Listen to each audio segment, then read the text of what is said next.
So we're going to go more into sort of examples of participatory monitoring tools or methods or approaches. I do wonder whether it might be useful to just have a very quick run through of, because we've just been in the discussion of indicators, whether anyone at this stage, before we maybe give you an example from the Shen program, whether anyone at this stage wants to share some experiences of particular methods or tools or approaches that you used in the context of participatory monitoring. So if you haven't got anything to say right now, that's fine, but maybe just think about it and we can always get back to it maybe after Ajay has shared his experience. Should we do that? But maybe just something to think about while we're listening to Ajay. Yeah, and Ajay can share, because what's interesting, I think, is in our group, teams discussed how it's really difficult to do outcome monitoring. And what's interesting now is Ajay is going to share how they were able to achieve that with participatory approaches. But Nadia, keep that thought, please, for afterwards. I see you unmuted. See, you're wanting to say something, Nadia. Great. You're there. We've got you. Okay, well, we'll go with Ajay and then we'll open that up. Thank you. Sure. So I'll sort of continue the story from where we probably left it, where we were working with these women, close to 60 of them, and they used to be participating in the efforts to market the products and so on. And even until then, a lot of the monitoring or the inputs that we would monitor were gathered by our team, often with the help of some of the women, but still. And what happened was, when we used to market these products, the women realized that while they were probably being paid a certain amount for the product, it was being sold at maybe 4 times or 5 times that amount in an exhibition. And there were all these doubts that started to crop up of why is it so expensive and why are we getting so little from all of that. And that really led to the process of trying to open up all of the process and sharing with them how it works, because the raw material cost adds to the product cost, the transportation cost adds to the product cost, uh, the cost of the trainers adds up to the product cost, and so on. And parallelly, they were also able to see in these marketing experiences that they were up against other sellers who might have similar products. And all of that slowly led to them becoming more involved in the process of keeping track of several of the indicators, if I can say so now, from how much raw material is required to how much raw material. So because earlier there was a lot of wasted raw material, so when they started to realize that all of this adds up to the product cost, that those inputs started coming into it. And so from all aspects of ordering the raw material, to the quantities, to the dissemination of orders, to the collection of orders, to quality, at each step these participants then started to take a much more active role, and they continue to do so while working with our team. So while we are still trying to keep track of these indicators, they do participate a lot. But in all of this, there was one problem, which was that of the conservation link, because what was the conservation link that we were working towards? And our colleague Radhika and many others who came to work really had to work hard with the, because when we started off, we had certain ideas of how these women could become part of some of the programs we were running, like an insurance program that I mentioned last week, or maybe they become part of certain committees that we have in the village, which were predominantly led by men, and so on. But talking to these women was needed. And like Radhika mentioned, one of the platforms was this annual children's exhibition, that children's camp that we did. It was an outdoor camp in which we would take kids, but for some years we started bringing the participants, and that was just for a day, because it was in summer when the agricultural cycle was on.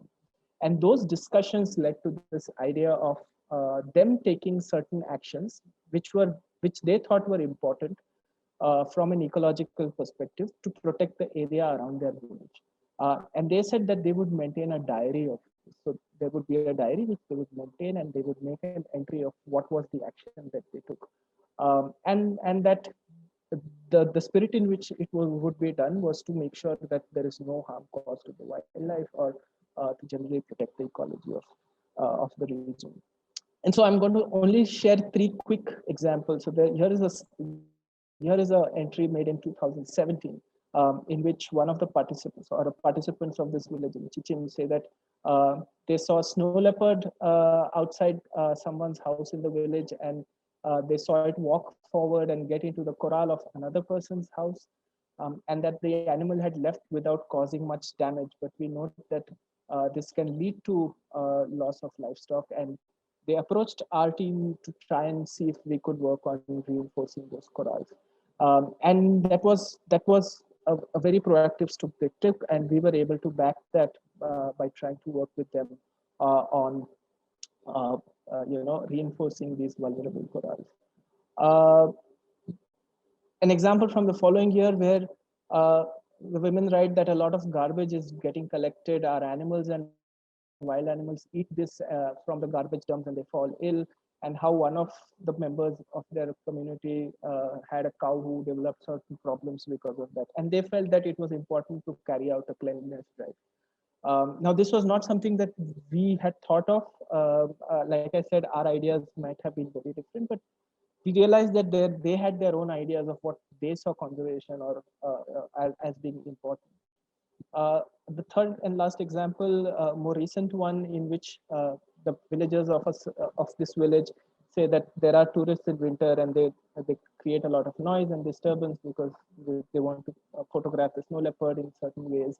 And 2 of them went up to them and asked them that they shouldn't be doing that. They shouldn't be throwing stones or disturbing the animal in any way. And they said that this stopped after their uh, what they did.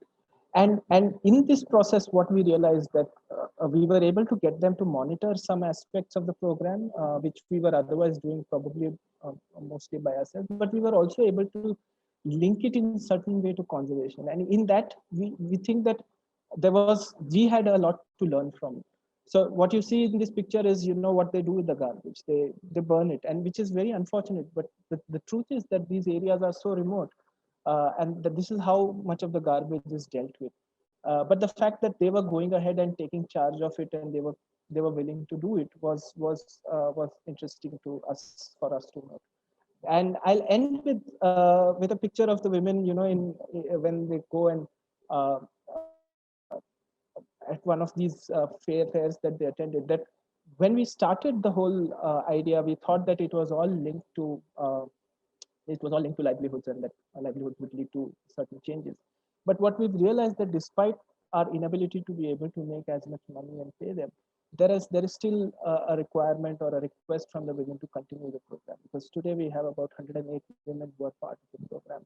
And we realize that it's not only linked to money. There may be other aspects which we may need to evaluate, but we realize that it has built a sense of identity within the women, and it has allowed us to continue that dialogue, or initiate that dialogue and continue it with them, which was something that we had initially hoped to do. So I'll leave it at that, because I know we are running short on time. And if there are other examples that people have, or any questions, we could maybe take those. Thank you, Eddie. That was brilliant. Yes, I think maybe we could go with a few other examples and then go back to you, Justine, for just a quick summary before we finish. Sure. Great, because I think Nadia wanted to share something. Oh, it just occurred me in my mind for this participatory monitoring, because we have this SLA project in Mongolia as well. And we every year we used to collect this data from this community leaders, like it's one part of this indicated that like how many livestock they lost for each year, each participant. So this community leader provide us the information, like how many livestock this community members lost for each carnivore. So interestingly, so they keep asking from us, like, would this higher number of losses is better or lower number of losses better for them? So I think this is a wise question to ask because we didn't really provide them why we collecting those data. And I think there it comes this transparency, you know, this sharing the right information.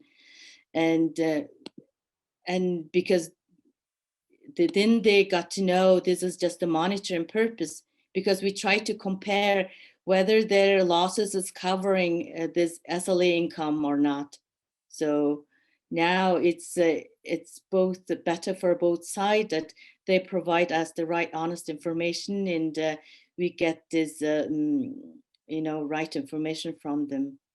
So I just here want to highlight this transparency is also key for this, you know, before we interacting with this monitoring things and stuff. That's a really brilliant point. Thank you very much, Nadia. So really explaining why this information is being gathered and improving also maybe then the way it's being gathered with the local community as well. So that's a really lovely point. Thank you, Nadia. Anybody else want to share anything at this stage?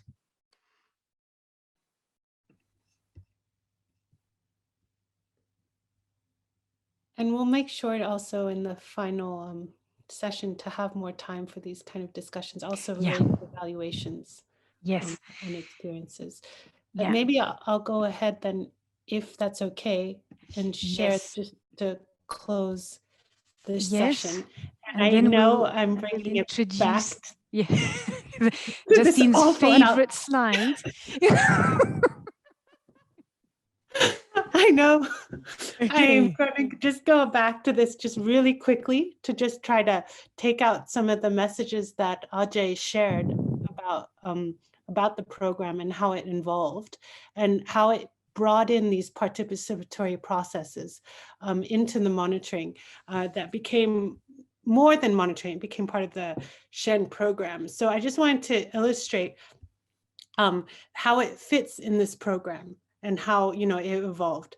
And the women are actually involved in many stages of the monitoring program, not only collecting the data. And, you know, we initially showed that frame of the different steps, deciding what change they want to be made, to collecting the indicators, deciding what the indicators are, blah, blah, blah. Now the women are involved in many of these steps. And I think Ajay clearly shared, like, they are involved in actually monitoring the costs and the raw materials and activities of sales and outputs, and even their income. So they're generally part of the program. It's not externals monitoring. They're looking at it, seeing the costs, you know, and then adjusting accordingly.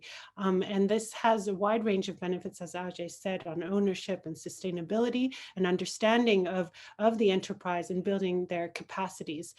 So that part was really interesting in terms of, and they might highlight certain things that are important to them that are really important to monitor in terms of the activities and so on, because maybe collecting the raw materials takes more time than the project management team might think, right? And we never even record that. But then they say, no, this is really important and I want it to be included in the cost, for example. So it's a really, I think that was really interesting how Ajay clarified that now the women are the ones actually doing that part of the project.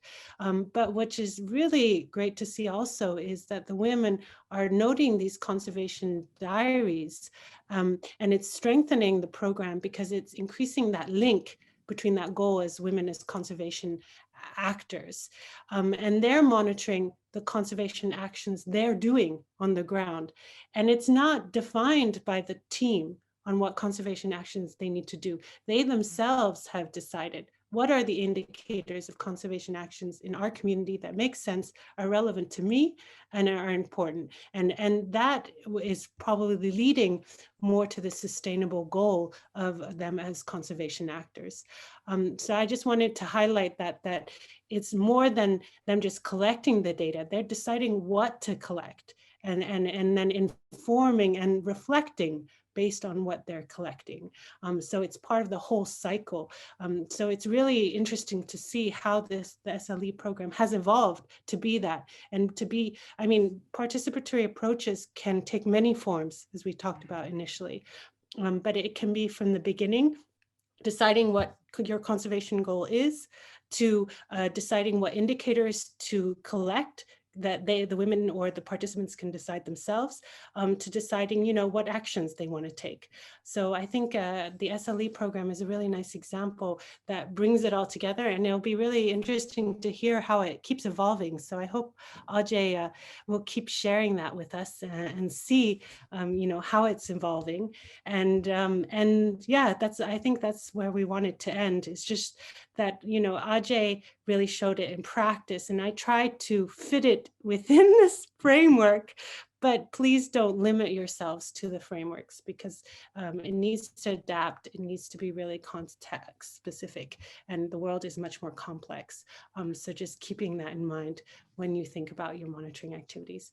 So I think that's all I wanted to say to end, Juliette, but we do have this one last question. But before that, Justine, I do see that James has joined us. James Butler has joined us. And I was just wondering, James, whether you might just quickly introduce yourself and let us know what's in store for next week, because James will be helping us lots next week for our third and final session.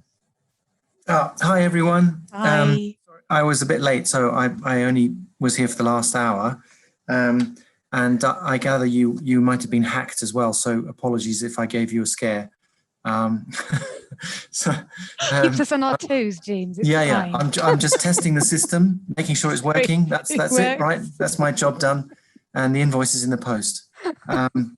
So no, I just listening to the conversation and obviously knowing from previous discussions how much you've all done and the skills that you all have already. I was going to try and give you something next week that would perhaps just broaden the monitoring, evaluation and learning approaches that you've been talking about today, which have been very tactical, focusing on the project and as Justine said, the activities and the outputs and perhaps also some of the outcomes and impacts.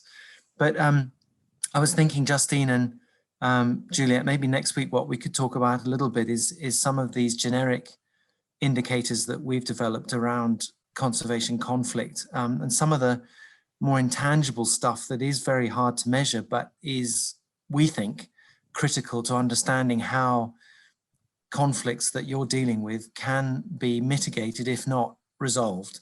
I won't spoil it now by saying too much, but I think it'd be quite interesting to pass by you what you think of some of these ideas. Do they resonate with you? Do they fit? Would they be something that you would be interested in trying to measure either independently or in a participatory way? And how would you use that? So it's as much for us to learn from you as to whether you think these indicators and these particular factors are interesting, as much as us telling you what we think is interesting. So more of a two-way conversation, I think, perhaps next week. And Justine and Juliette, maybe we can have a chat about how you want to do that, if that sounds like a good idea and if everyone's in favor. Yes, well, it sounds like there's already a thumbs up from Niloufar on there. So thank you very much, James. And I think, yes, it would be really interesting to have that discussion next week and to really build as well on the experiences of the group as much as possible. So that's something that I'm very much looking forward to. Good, so we're a little bit over time. So as Justine said, we're going to do the same exercise we did last week, just to have a quick overview from you of what sort of stuck with you this session. And then we're going to close this session and see you all next week. So Justine, you've already put the link to the Mentimeter. That's wonderful. So if everybody could just go to that link and maybe just highlight exactly like last week, what were the sort of key things that came out this week that really stuck with you and that you're going to take forward? Wow, already. Yes, already lots of nice answers. So the sort of, the yes, making smart choices, but keep that questioning, because things do change, things do evolve, and nothing is set in stone. This issue of really participatory monitoring. The fact that it's a learning process, I think that's really absolutely key. I'm glad that the theory of change has come out as well as something that stuck with you, and that the indicators also are obviously coming out. I still can't read the yellow, Justine. Steps of change and finding goals along the way. Okay, yeah, excellent.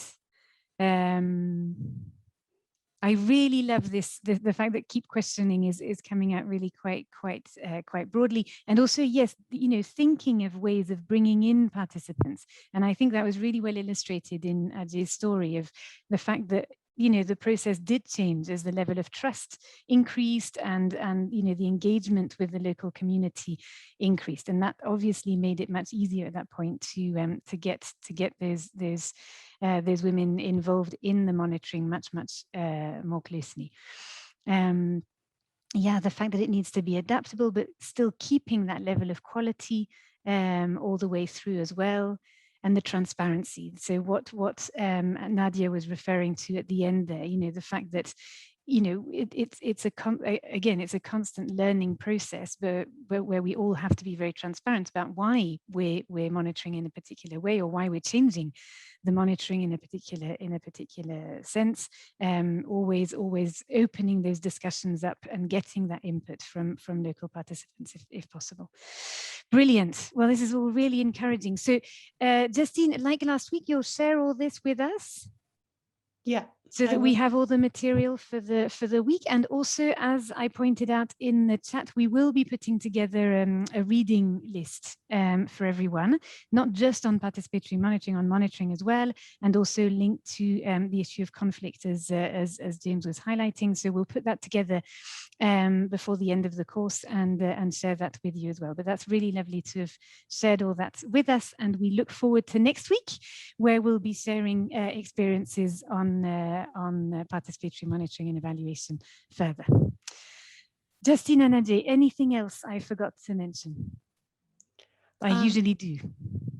No, just one key thing I think is we just shared one example today, right, with SLE of participatory methods, but in no way, and one framework style. In no way is it limited to that. And I think this is such a broad theme, you know, topic, that it would be great, you know, if you do, other people do have examples, please email us, because we did hope to want to hear more from you, so we can take that forward. Maybe yes, that would be lovely. Yeah, absolutely. But I don't know, Ajay, anything else? No, I think nothing more to add. Great. Okay. Well, listen, thank you everyone a lot for today. And yes, we'll see you this time next week.